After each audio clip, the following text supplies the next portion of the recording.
I don't mind having wrinkles.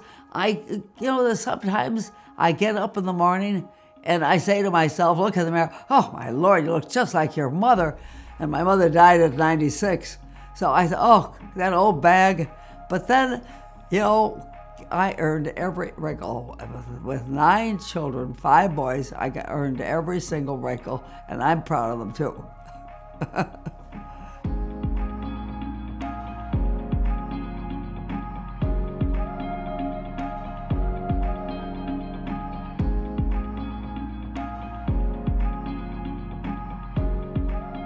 I turn 95 tomorrow, and I've been asked what the secret is. Well, in the first place, the secret is God gave me the life, which was wonderful. The second thing is don't stop moving. Don't sit down, you'll freeze. Just gotta keep moving all the time. I played tennis until I was 86, and I finally had to quit because I couldn't see the ball. And I played golf till this summer, and I'm still intend to go right back again and play. I think, and then I was at the YMCA or at the Courts Plus with yoga, with all sorts of exercise classes. I always did it. And then when the pandemic hit, I would do them on the TV. I just love horses, and I have a special Indian pony that I rode all the time.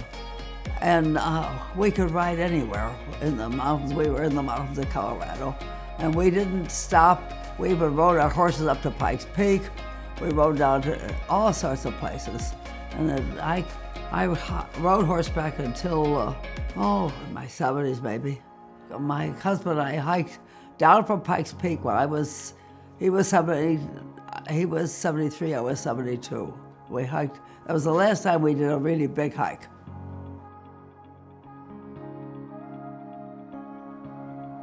When I married Dick Cronin, he had been a football player at Notre Dame, and he had offers for pro football, and he turned them down, went to medical school. But then he ended up, it was orthopedic surgery, he ended up doing a lot of the orthopedics, some for Notre Dame, mostly for the high schools in our neighborhood. But anyway, we loved our football. But I love it when we go down, they have a big tailgate, and all the children's friends come, and they're all such good friends of mine. And all those boys yell, grab me and give me a big hug. I get a big kick out of them. And the girls that come over, the grandchildren and grandchildren's friends are more fun to me. I remember once we went to a Navy Notre Dame game. I had so much fun. I was in my 90s, and my son Richard was there, all the kids were there. It was pouring rain. We had to hold the tent down. We're eating the food and drinking I think lots of times they had Irish coffee, but mostly it was apple cider. And all the kids' friends came in, duck in to get something hot, and then went on. We had a wonderful time.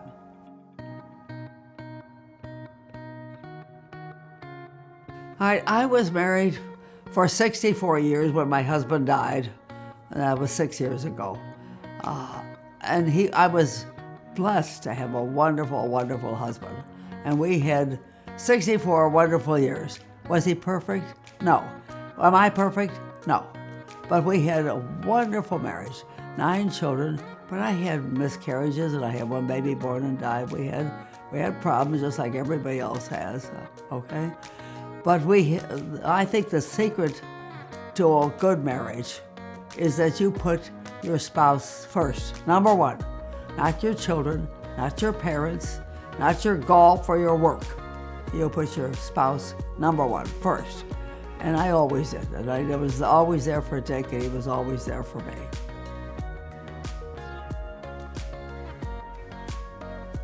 How do you keep a romance alive after you've had babies? Well, you don't let yourself go to seed. You dress cute, you get your makeup on, you keep in shape physically, you cook a good meal for your husband, you give him plenty of attention and love, and you don't have any problems at all.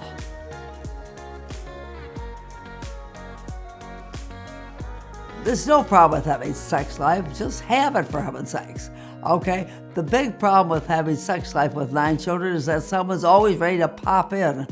We're always trying to sneak it in somewhere, okay? But so you make it, you're important. If it's important to you or your husband, you make it important, that's all.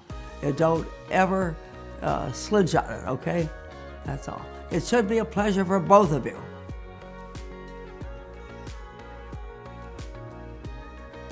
Of course, the biggest advice, everybody knows as well as I do, never go to bed angry. Never go to bed angry. Always make up. Always make up. If you have to say, I'm sorry, even if it wasn't your fault, say it. If you want to keep your marriage fresh and good, you can do it. It depends on how much you're going to put yourself out to do it, okay? And if you have a good husband or a good wife, it's a joy and a pleasure and not a burden.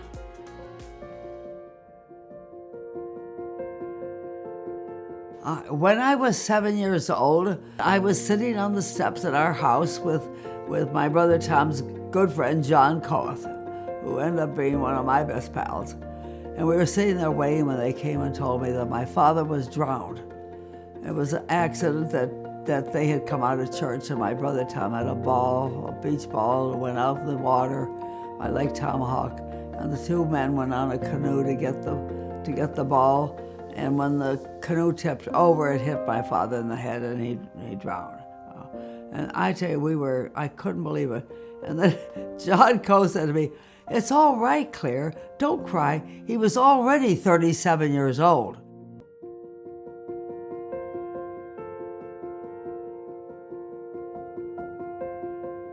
It was tough being without a father, I'll tell you that.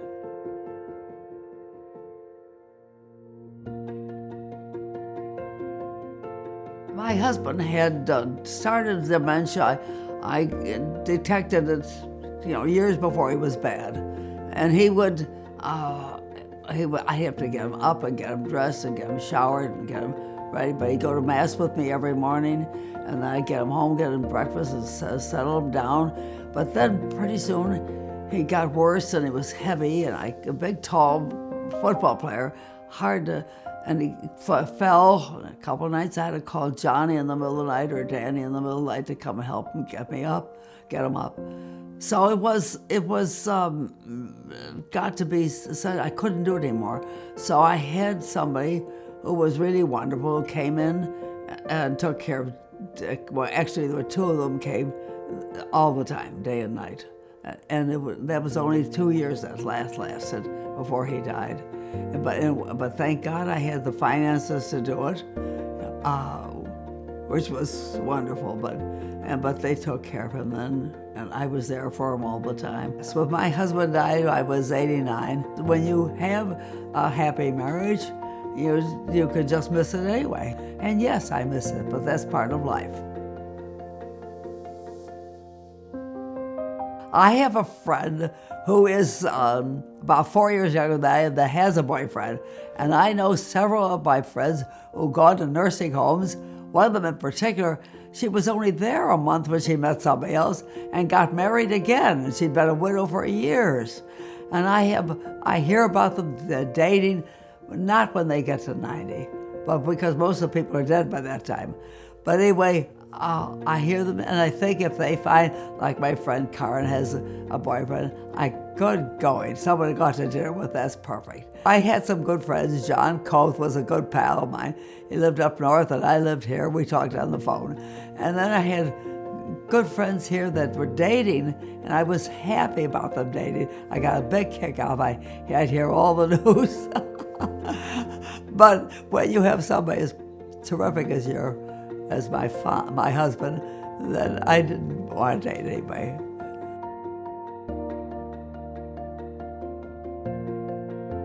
I am 100% convinced there's a heaven and a hell, okay? And where I'm going to go, I'm not perfect, so I don't think God will take me right up. I probably have to be at a wait station somewhere, and I'm absolutely convinced Dick was there because he was such a good man. And my mother and father-in-law. Outside that, I'm not quite sure who else is there. But anyway, I think I can't make it right away, but I think I'll be on the track. I had a mother-in-law who was really wonderful, incredible woman. And she was always happy, always smiling, never, ever complained. And when she died, I got her purse. And one of the boys said to me, "Claire, do you want my grandmother's mother's purse?" Sure, yes. Inside of it, she had a little piece of paper. It said, "A habit of prayer and a sense of humor forge invincible armor." And that's been the greatest thing I ever heard.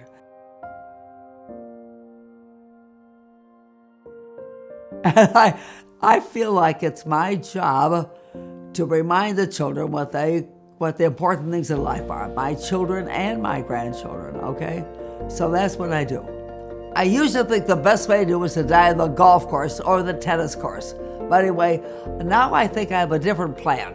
I mean, I don't know whether God paid any attention to me, but I'd like to have a first heart attack, go to the hospital, and they diagnose a heart attack. I'll say, I'm going to go home. I bet to have every one of my children there. I give them all directions for the rest of their lives and tell them what the grandchildren should do, then die. But I don't want to go without saying the last word to them all.